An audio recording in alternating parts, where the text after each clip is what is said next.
Hi friends, welcome to മൈലാഞ്ചി kitchen. ഇന്ന് നമ്മളൊരു സ്പെഷ്യൽ മീൻ കറിയുടെ റെസിപ്പിയാണ് കാണാൻ പോകുന്നത്. നമ്മൾ സാധാരണയായിട്ട് മീൻ കറി വെക്കുമ്പോൾ അതിൽ മല്ലിപ്പൊടി ചേർക്കാറുണ്ട്, അല്ലെങ്കിൽ തേങ്ങ വറുത്തരച്ച് ചേർക്കാറുണ്ട്, നല്ല കട്ടി ചാറോട് കൂടി കിട്ടാനായിട്ട്.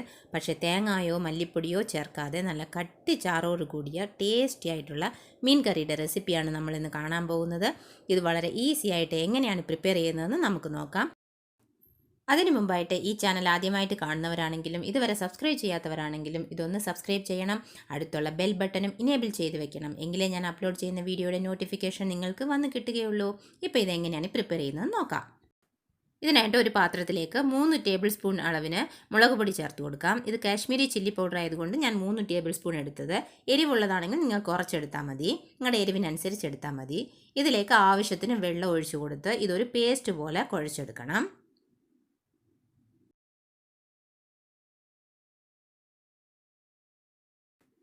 ഇതുപോലെ നല്ല പേസ്റ്റായിട്ട് നമുക്ക് ആവശ്യത്തിന് വെള്ളം ഒഴിച്ച് ഈ പേസ്റ്റ് രൂപത്തിലാക്കിയെടുക്കണം. ഇതിപ്പോൾ നമുക്ക് മാറ്റി വെക്കാം.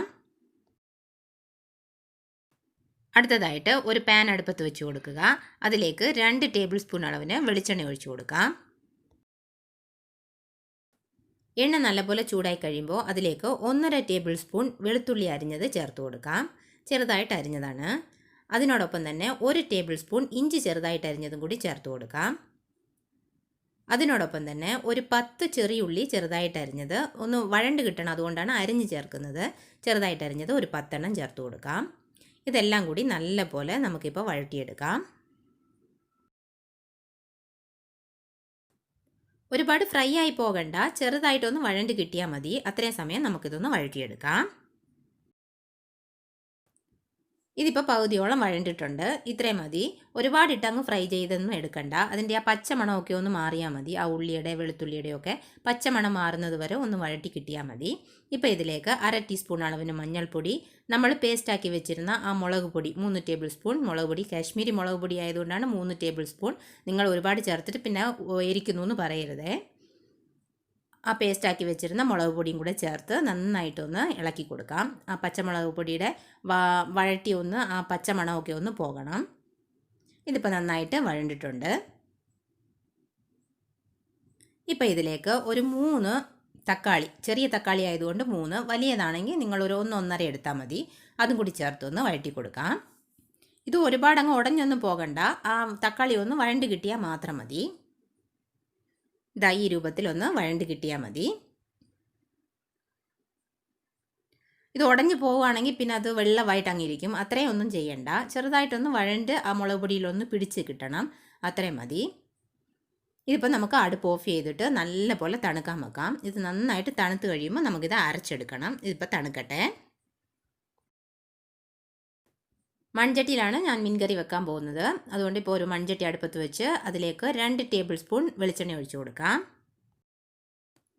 എണ്ണ നന്നായിട്ട് ചൂടായി വരുമ്പോൾ അതിലേക്ക് 1/2 ടീസ്പൂൺ ഉലുവ ചേർത്ത് കൊടുത്ത് നന്നായിട്ട് ഫ്രൈ ചെയ്തെടുക്കണം. അതിൻ്റെ ആ നല്ലപോലെ ഫ്രൈ ആകണം. ആ ടേസ്റ്റ്, നല്ല ടേസ്റ്റ് വരണം, ഫ്രൈ ആയ ടേസ്റ്റ്. അതിലേക്ക് ഒരു 3 പച്ചമുളക് കീറിയത് ചേർത്ത് കൊടുത്ത് ഫ്രൈ ചെയ്തെടുക്കാം. ഇപ്പോൾ പച്ചമുളകും ഫ്രൈ ആയിട്ടുണ്ട്. ഇപ്പം നമ്മൾ ആ അരച്ച് വെച്ചിരുന്നില്ലേ, ആ ഉള്ളി വെളുത്തുള്ളിയൊക്കെ പേസ്റ്റാക്കി വെച്ചത്, തക്കാളിയൊക്കെ ചേർത്തത്, അത് ഞാൻ നന്നായിട്ട് അരച്ചെടുത്തിട്ടുണ്ട്. അതും ഇപ്പോൾ ചേർത്ത് കൊടുക്കാം. നല്ല പോലെ പേസ്റ്റ് പോലെ അരച്ചെടുക്കണം. ഇതും കൂടി നമുക്കിപ്പം ചേർത്ത് കൊടുക്കാം. ഇപ്പം നമ്മൾ ചേർത്ത് കൊടുത്ത ഈ പേസ്റ്റ് എണ്ണയിൽ കിടന്ന് നന്നായിട്ടൊന്ന് വഴറ്റിയെടുക്കണം. ഇതിലേക്ക് കുറച്ച് വെള്ളം, ഞാൻ അരച്ച് വെച്ചിരുന്ന പാത്രത്തിലൊക്കെ ഒട്ടിയിരുന്നില്ലേ, അതിൽ കുറച്ച് വെള്ളം ചേർത്ത് അതും കൂടെ ചേർത്ത് ഒഴിച്ചു കൊടുത്തിട്ട് ഇതിപ്പോൾ നന്നായിട്ടൊന്ന് തിളയ്ക്കാൻ വിടാം. ഈ സ്റ്റേജിൽ ആവശ്യത്തിനുള്ള ഉപ്പും കൂടി ചേർത്ത് കൊടുക്കാം. ഉപ്പും കൂടി ചേർത്ത് നന്നായിട്ട് ഇളക്കി കൊടുത്തിട്ട് ഒന്ന് തിള വരണം. തിളച്ച് കഴിയുമ്പോഴേ അതിൻ്റെ പച്ചമണമൊക്കെ ഒന്ന് പോകത്തുള്ളൂ. നമ്മൾ ഒരുപാടിട്ട് അങ്ങ് വഴറ്റിയിട്ടില്ലായിരുന്നു, അതുകൊണ്ട് നന്നായിട്ട് തിളയ്ക്കണം. ഇപ്പം നന്നായിട്ട് തിളച്ചിട്ടുണ്ട്. എണ്ണയൊക്കെ ഇങ്ങനെ വേർപിരിഞ്ഞ് വരുന്നുണ്ട്. ഈ സ്റ്റേജിൽ നമുക്ക് ഇതിലേക്ക് ആവശ്യത്തിന് കുറച്ചുകൂടി വെള്ളം ഒഴിച്ചു കൊടുക്കാം. നന്നായിട്ട് തിളച്ച് കഴിയുമ്പോൾ ചൂടുവെള്ളം ഒഴിച്ചു കൊടുക്കാൻ നോക്കുക. ചൂടുവെള്ളം ആകുമ്പോൾ പെട്ടെന്ന് നമുക്ക് തിളയ്ക്കുകയും ചെയ്യും, ടേസ്റ്റ് വ്യത്യാസം വരില്ല. അതുകൊണ്ട് ആവശ്യത്തിന് വെള്ളം ഒഴിച്ചു കൊടുക്കാം. അടുത്തതായിട്ട് ഞാനൊരു 4 കുടംപുളി ഇവിടെ വെള്ളത്തിലിട്ട് വെച്ചിട്ടുണ്ടായിരുന്നു. ചെറിയ ചൂടുവെള്ളത്തിൽ നന്നായിട്ട് നനഞ്ഞ് കുതിർന്നിരിപ്പുണ്ട്. ഇതിപ്പം ഇതിലേക്ക് ചേർത്ത് കൊടുക്കാം. ഇത് കുതിർന്ന് ആ വെള്ളത്തോട് കൂടി തന്നെ നമുക്ക് ചേർത്ത് കൊടുക്കാം. ഇപ്പോൾ ഇതെല്ലാം കൂടി ഒന്ന് തിളച്ച് വരട്ടെ.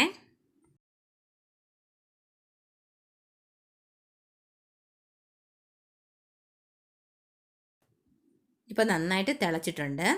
ഇപ്പോൾ ഈ സ്റ്റേജിൽ നമുക്കിവിടെ മീൻ ചേർത്ത് കൊടുക്കാം. ഇത് നെയ്മീനാണ്, 1/2 കിലോയാണിത്, നല്ലപോലെ കഴുകി വൃത്തിയാക്കിയത്. ഇതിപ്പോൾ ഇതിലേക്ക് ചേർത്ത് കൊടുക്കാം. മീൻ ഇട്ട് കൊടുത്ത ഉടനെ തവിയിട്ട് ഇളക്കിക്കൊണ്ടിരിക്കരുത്. ഇളക്കുകയാണെങ്കിൽ മീൻ ഉടഞ്ഞു പോകും. പിന്നെ നമ്മുടെ മീൻ ഇട്ട കഷ്ണം മുഴുവനായിട്ട് നമുക്ക് കിട്ടത്തില്ല. ചെറുതായിട്ട് ഇങ്ങനെ തവി കൊണ്ട് ആ മീൻ നന്നായിട്ട് മുങ്ങിക്കിടക്കണം ചാറിനകത്ത്. അങ്ങനെ ഒന്ന് ചെയ്ത് കൊടുക്കുക. ഇപ്പോൾ ഇതിലേക്ക് കുറച്ച് കറിവേപ്പില കൂടെ ചേർത്ത് കൊടുക്കാം. ഇപ്പോൾ ഇതൊരു അടപ്പിട്ട് അടച്ച് വെച്ച് നമുക്കൊരു 5 മുതൽ 10 മിനിറ്റ് വരെ നമ്മൾ മീഡിയം ഫ്ലെയിമിൽ വെച്ച് നമുക്കൊന്ന് വേവിച്ചെടുക്കാം. മീൻ കഷ്ണങ്ങളൊക്കെ ഒന്ന് വെന്ത് കിട്ടണം. ഇപ്പോൾ 10 മിനിറ്റ് ആയിട്ടുണ്ട്. നമുക്കിപ്പോൾ ഇതൊന്ന് തുറന്ന് നോക്കാം.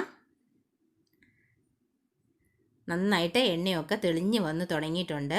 നമ്മുടെ മീൻ കഷ്ണമൊക്കെ വെന്തിട്ടുണ്ടാകും. കാരണം മീനായതുകൊണ്ട് പെട്ടെന്ന് തന്നെ വേവും. നമ്മുടെ ചാറ് പക്ഷേ കുറുകിയിട്ടില്ല, അതുപോലെ ആ വെള്ളമായിട്ട് തന്നെയാണ് ഇരിക്കുന്നത്. അതുകൊണ്ട് നമ്മളിപ്പോൾ അടുപ്പ് സിമ്മിൽ വെച്ചിട്ട് ഈ അടുപ്പത്ത് തന്നെ വെച്ച് ഒരു 10 മിനിറ്റത്തേക്ക് കൂടി നമുക്ക് അടുപ്പ് സിമ്മിൽ ഫുൾ സിമ്മിൽ വെച്ച് വെക്കാം. അടുപ്പ് സിമ്മിൽ വെച്ചിട്ട് അടപ്പ് കൊണ്ട് അടച്ച് തന്നെ വെച്ചേക്കാം. ഇപ്പോൾ 10 മിനിറ്റ് ആയിട്ടുണ്ട്. നമുക്ക് തുറന്ന് നോക്കാം. ഇപ്പോൾ കണ്ടാൽ തന്നെ മനസ്സിലാകും നമ്മുടെ ചാറ് കുറുകി തുടങ്ങിയിട്ടുണ്ട്, നന്നായി കുറുകിയിട്ടുണ്ട്. തവിയിട്ട് ഇളക്കരുത്. ഒരു തുണി കൊണ്ട് ഇങ്ങനെ ചുറ്റിച്ച് നോക്കുമ്പോൾ അറിയാം നമ്മുടെ മുമ്പേ ഉണ്ടായിരുന്നതിലും ഇപ്പോൾ നന്നായിട്ട് കട്ടിയായി തുടങ്ങിയിട്ടുണ്ട്. ഇപ്പോൾ നമുക്ക് അടുപ്പ് ഓഫ് ചെയ്ത് വെച്ചിട്ട് നമ്മളിത് വെച്ച് കഴിയുമ്പോൾ കുറച്ചുകൂടെ ആ മൺചട്ടിയുടെ ചൂട് കൊണ്ട് കുറച്ചുകൂടെ ഒന്ന് കുറുകും. അതുകൊണ്ട് നമുക്കിപ്പോൾ അടുപ്പ് ഓഫ് ചെയ്ത് വെക്കാം. ഓഫ് ചെയ്തിട്ട് നമുക്കിപ്പോൾ ഇത് അടച്ചിട്ട് ഒരു 5 മിനിറ്റ് അല്ലെങ്കിൽ 10 മിനിറ്റത്തേക്ക് നമുക്ക് അടച്ചു വെക്കാം. ഇപ്പോൾ ഇതിന് മുകളിലായിട്ട് ഒരു കരിയാപ്പിലയും കൂടെ വെച്ച് കൊടുക്കുമ്പോൾ ആ സ്മെല്ല് നന്നായിട്ട് നമുക്ക് കിട്ടും. ഇപ്പോൾ കരിയാപ്പിലയും കൂടെ ചേർത്ത് കൊടുത്തിട്ട് ഒരു അടപ്പിട്ട് അടച്ച് വെക്കാം നമുക്ക്. ഇപ്പോൾ 10 മിനിറ്റ് ഞാൻ അടച്ച് വെച്ച് തുറന്ന് നോക്കിയപ്പോൾ അടിപൊളി മീൻ കറി ഇവിടെ റെഡി ആയിട്ടുണ്ട്. നമ്മുടെ നല്ല കട്ടിയായിട്ടുള്ള നമ്മുടെ മീൻ കറി ഇവിടെ റെഡി ആയിട്ടുണ്ട്. കണ്ടോ, നല്ല ചാറൊക്കെ നല്ലപോലെ കുറുകി കിട്ടിയിട്ടുണ്ട്. നല്ല കളർഫുള്ളായിട്ടുള്ള ടേസ്റ്റി ആയിട്ടുള്ള മീൻ കറി ഇവിടെ റെഡി. കണ്ടോ, നല്ല കട്ടി ചാറോട് കൂടി തന്നെയാണ്. തേങ്ങായോ മല്ലിപ്പൊടിയോ ഒന്നും ചേർക്കാതെ നല്ല അടിപൊളി മീൻ കറി. നിങ്ങൾ ഇങ്ങനെ മീൻ കറി വെച്ച് നോക്കുവാണെങ്കിൽ പിന്നെ ഇങ്ങനെ നിങ്ങൾ വെക്കത്തുള്ളൂ. മറ്റുള്ള മീൻ കറി മല്ലിപ്പൊടി ഒന്നും ചേർക്കത്തില്ല. അത്രയും ടേസ്റ്റാണിത്. ഇത് നിങ്ങൾ വീട്ടിൽ തീർച്ചയായിട്ടും ട്രൈ ചെയ്ത് നോക്കണം. ട്രൈ ചെയ്ത് നോക്കിയിട്ട് ഇതിൻ്റെ ഫീഡ്ബാക്ക് എനിക്ക് കമൻറ്റിൽ അറിയിക്കണം. എന്തെങ്കിലും സംശയം ഉണ്ടെങ്കിലും അത് നിങ്ങൾ കമൻറ്റിൽ ചോദിച്ചാൽ മതി, ഞാൻ റിപ്ലൈ ചെയ്യുന്നതായിരിക്കും. ഈ ചാനൽ ഇതുവരെ സബ്സ്ക്രൈബ് ചെയ്യാത്തവർ സബ്സ്ക്രൈബ് ചെയ്യാനും മറക്കരുത്. ഈ റെസിപ്പി ഇഷ്ടമായെങ്കിൽ ലൈക്ക് ചെയ്യണം. ഫ്രണ്ട്സിനും റിലേറ്റീവ്സിനും ഒക്കെ ഷെയർ ചെയ്ത് കൊടുക്കാനും മറക്കരുത്. Thank you for watching.